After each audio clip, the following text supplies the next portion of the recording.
Ça, c'est ma carte d'identité quand j'ai commencé à travailler à l'hôpital. Puis l'autre jour, il y a une infirmière qui m'a dit que je devrais changer la photo parce qu'on me reconnaissait plus. Puis là, je dis, ben, franchement, j'ai pas tant vieilli, là, j'ai pas tant changé. Elle a dit, non, c'est pas ça qui a changé. Elle dit, t'as plus l'étincelle dans ton regard.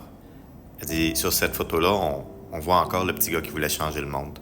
Puis ça m'a fait quelque chose. Parce que c'est vrai qu'on travaille dans un milieu difficile.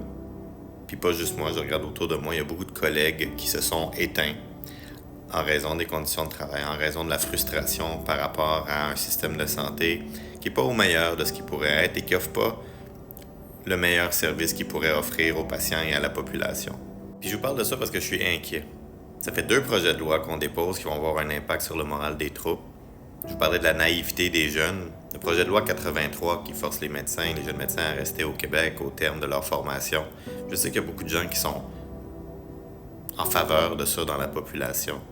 Mais je ne sais pas si vous réalisez comment les jeunes reçoivent ça. Quand tu prends un groupe que tu le cibles en particulier, un groupe de jeunes, puis tu leur dis « toi, t'es un problème, toi, je vais te forcer à rester », ça a un impact, ça va les rendre cyniques beaucoup plus tôt qu'ils devraient.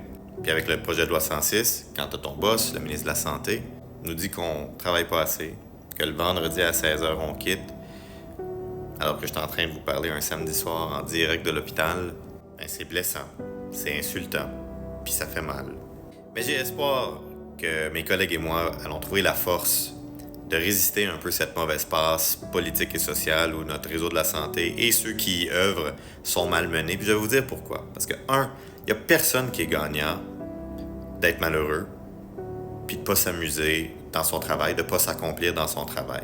Puis numéro 2, on parle des médecins comme si c'était une classe à part, mais vous savez qu'on va tous être des patients aussi, là.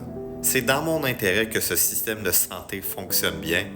Alors, on va se battre pour vous. On va se battre pour vos conditions. Du moins, moi, je vais le faire. Et peut-être que j'ai perdu la naïveté d'antan, mais j'ai pas perdu mes valeurs.